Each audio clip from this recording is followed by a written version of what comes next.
샬롬, 여러분 반갑습니다. 오늘 우리가 함께 나눌 말씀은 신명기 29장입니다. 1절부터 9절까지의 말씀인데 저희가 함께 볼 말씀은 4절입니다. 4절 한 절 같이 보겠습니다. 그러나 깨닫는 마음과 보는 눈과 듣는 귀는 오늘까지 여호와께서 너희에게 주지 아니하셨느니라. 아멘. 자, 성경을 한번 보시면 그 1절 말씀에 보면 호렙산 언약이라는 표현과, 호렙산은 신의 산을 가리키는 말이죠. 그리고 모압 언약이라는 이 표현이 등장을 합니다. 이 모압 언약의 내용은 무엇인가 하면 신명기의 내용이죠. 모세가 출애굽 2세대를 향해서 이 모압 평지에서 이제 요단강을 건너 가나안 땅에 들어가기 전에 신명기를 통해서 가르쳤던 하나님의 말씀을 뜻합니다. 자, 이 호렙산 언약은, 시내산 언약은 40년 전에 출애굽 1세대와 함께 세운 언약입니다. 자, 그런데 신명기 5장 말씀에서 2절과 3절에 보면 이렇게 말씀합니다.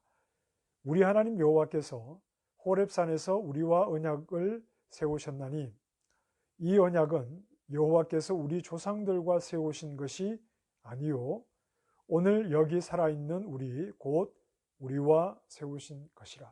우리는 출애굽 2세대를 지금 말하고 있는 것이죠. 신명기에서 이 말씀을 하고 있으니까. 호렙산 언약과 모압 언약은 서로 다른 내용은 아닙니다.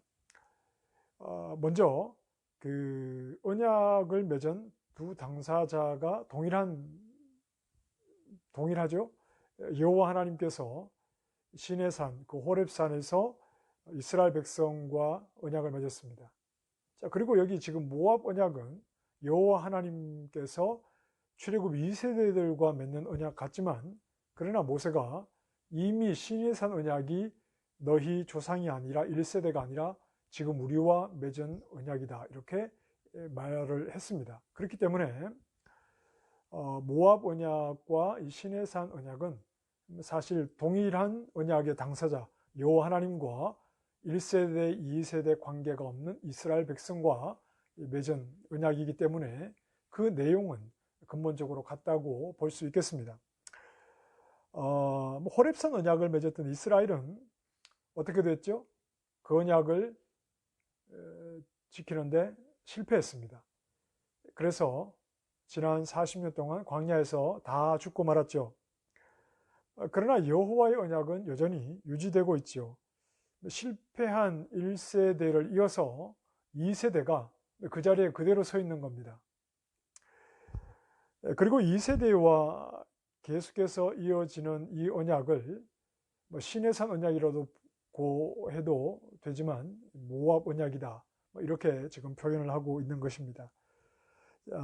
자, 그 내용이 이제 신명기 말씀이고, 그 마지막은 28장에 말씀하는 것처럼 순종하면 복을 받고 순종하지 못하면 저주를 받는다. 1세대에게 주어졌던 동일한 조건 속에 지금 2세대가 서 있는 것이죠. 1세대와 2세대의 사람이 바뀌고 시내산과 모압 평야라는 장소가 바뀌었으나, 그러나 전혀 그 내용과 언약의 당사자는 바뀌지 않았다 하는 내용을 우리가 생각을 해야 합니다. 우리 생각에는 1세대가 호렙산 언약에서 실패를 했으니 이제 다시 순종하면 복을 받고 불순종하면 저주를 받으니까 이제 너희들은 좀 정신 차리고 잘 지켜봐라, 이런 의미에서 이 모압 언약을 이스라엘과 맺으시는 것 같지만, 그런데 그렇지 않습니다. 신명기 31장 27절에 가면 모세가 이제 죽기 전에 이런 말 하죠. 내가 살아서 너희와 함께 있을 때도 여호와를 반역하였는데, 모세가 살아서 함께 했던 이스라엘 백성은 누굽니까? 1세대를 가리키는 말이죠. 하물며 내가 죽은 후의 일이랴 그랬습니다. 모세가 죽은 후에는 2세대인데 1세대와 동일하게 2세대 역시 결국은 하나님 말씀에 불순종하게 된다 하는 내용을 지금 모세가 말하고 있는 것입니다. 그렇다면 모압 언약은 시내산 호렙산에서 맺은 언약을 실패한 1세대를 너희가 봤으니 거울 삼아 너희는 좀 잘해봐라, 그런 의미로 주어진 내용이 아니다 하는 것을 우리가 알 수 있습니다. 출애굽 2세대는 사실상 1세대와 동일합니다. 1세대가 실패했으니 2세대도 실패하게 되는 것은 당연합니다. 연약하기 때문에 그렇죠. 자, 그래서 1세대와 마찬가지로 2세대 역시 하나님 앞에 실패하게 될 것을 이미 모세가 내다보고 있음에도 불구하고 하나님은 그들과 계속해서 이 언약의 내용을 이어가고 계시죠. 모압 언약이라고 하시면서 계속해서 그 내용을 이어가고 계십니다.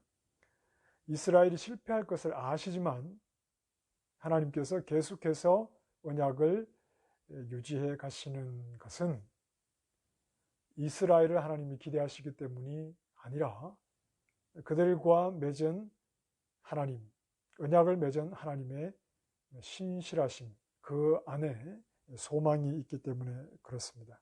하나님께서 실패할 것이 뻔한 이스라엘과 언약을 맺으심으로 하나님은 그 언약의 성취를 반드시 이루시겠다 하는 하나님의 의지가 이 속에는 담겨 있는 것이죠. 자, 우리가 읽은 4절 말씀은 이해하기가 좀 어려운 말씀인데, 그러나 깨닫는 마음과 보는 눈과 듣는 귀는 오늘까지 여호와께서 너희에게 주지 아니하셨느니라 그랬습니다.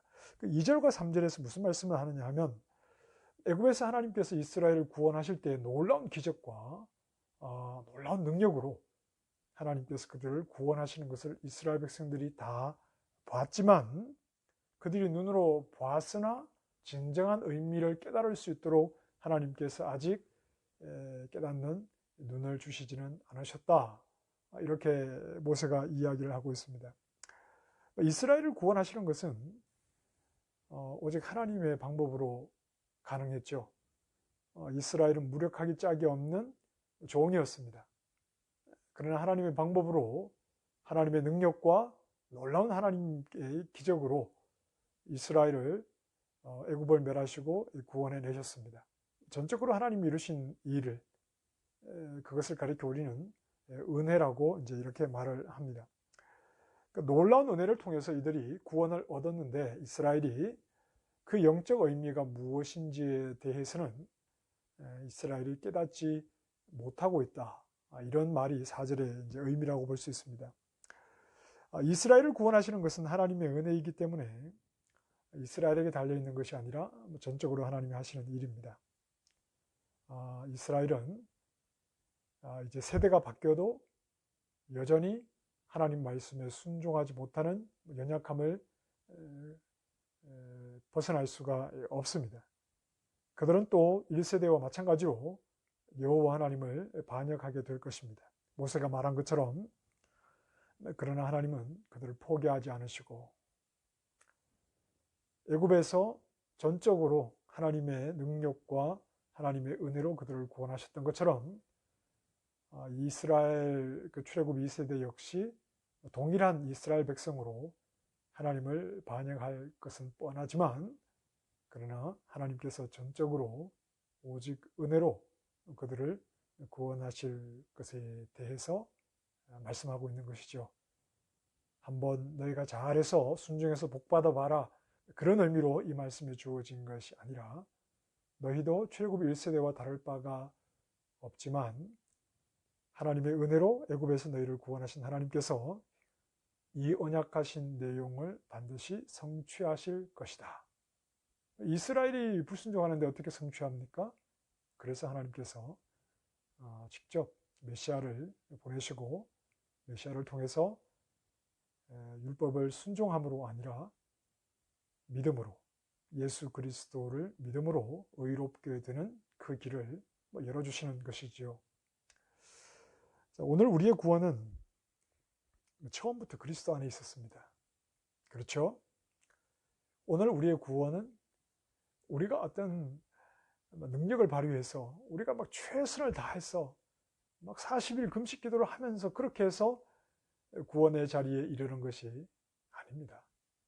우리의 구원은 처음부터 하나님이 하시는 일이었고 그리스도 안에서 하나님께서 이루어 내신 것이었습니다. 신앙이라고 하는 것은 예수 그리스도를 믿는 우리 기독교 신앙은 내 안에서 가능성을 발견하는 그런 신앙이 아닙니다. 열심히 해서 그 결과로 복을 받고 상급을 받고 내가 열심히 해서 남들보다 뭐 더 좋은 것을 얻고, 기독교 신앙은 그런 것이 아닙니다. 예수 그리스도 안에서 하나님께서 이미 계획하시고 뜻하신 대로 우리를 은혜로 구원해 주시는 그 은혜에 동참하게 되는 것이죠. 믿음의 시간을 가지게 되면서 우리가 깨닫게 되는 것은 예수 그리스도 안에서 하나님이 처음부터 모든 일을 뜻하신 대로 이루어 내셨다 하는 사실을 깨닫는 것이 바로 우리 기독교 신앙의 내용입니다. 그리스도 밖에서는 아무런 할 말이 없는 것이죠. 이미 처음부터 우리는 그리스도 안에 있었습니다. 그리스도가 나의 전부로 고백하기 때문에, 그리스도가 나의 전부라고 고백을 하기 때문에 우리는 순종을 하는 것입니다. 순종해서 복을 받거나 순종해서 천국 가려고 순종을 하는 것이 아니라 예수 그리스도 안에 내가 처음부터 있었다는 사실을 말씀을 통해서 깨닫게 되었기 때문에 우리는 순종하는 것입니다. 그 순종은 그리스도에게 항복하는 것이죠. 온전히 순종의 삶을 사신 그리스도, 그분 안에 내가 있었음을 고백하기에 그리스도와 다른 삶을 살려고 하지 않는 그런 의미에서 순종입니다. 우리는 처음부터 그리스도 안에 있었습니다. 하나님의 은혜로 우리를 구원해 내신 것이죠. 이 사실을 기억하면서 오늘 하루에 우리의 삶이 그리스도께 즐거이 내 자신을 내어드리는, 처음부터 그리스도 안에 있었고 그리스도 밖에서는 우리는 아무것도 아니니 오늘 우리의 모든 삶을 그리스도께 내어드리며 그리스도와 연합된 삶을 살아가는 믿음의 종들 되시기를 바랍니다. 그리고 이미 그리스도 안에서 하나님이 이루신 구원이니 우리의 연약함 때문에 우리의 구원이 취소되거나 우리의 노력 때문에 우리가 특별히 대단한 상급을 얻거나 그런 것이 아니라는 사실, 우리의 상급은 창세기 15장 1절에서 말하는 것처럼 하나님, 그분이 우리의 상급일 뿐이죠. 그분을 더 즐거워하고 그 기뻐하는 자리로, 그것이 우리의 진정한 기쁨이 되도록 그리스도와 연합된 모습으로 오늘 하루 그리고 앞으로 계속해서 살아갈 수 있는 믿음의 종들이 되시기를 바랍니다. 기도하겠습니다. 하나님, 출애굽 1세대, 2세대, 3세대 그들에게는 아무런 소망이 처음부터 없었습니다. 그러나 1세대의 실패 속에서 하나님께서 언약을 취소하지 아니하시고 계속해서 언약을 유지해 가시는 것은 하나님께서 그 언약을 결국 성취하실 것이기 때문입니다. 우리의 구원 역시 처음부터 그리스도 안에 있었습니다. 그 사실을 더 깊이 깨닫게 해주시고 내 모든 것이 그리스도 안에 있었으니, 그 사실을 알게 되었으니 내 욕심과 내 교만함과 이기적인 모습을 다 내려놓게 해주시고 그리스도와 연합된 자답게 그리스도를 살아가는 우리의 삶이 되게 하여 주시옵소서. 예수 그리스도를 더 기뻐할 수 있는 은혜를 우리에게 허락하여 주시옵소서. 예수님 이름으로 기도합니다. 아멘. 오늘도 그리스도와 연합된 자로 승리하는 하루 되시기 바랍니다. 감사합니다.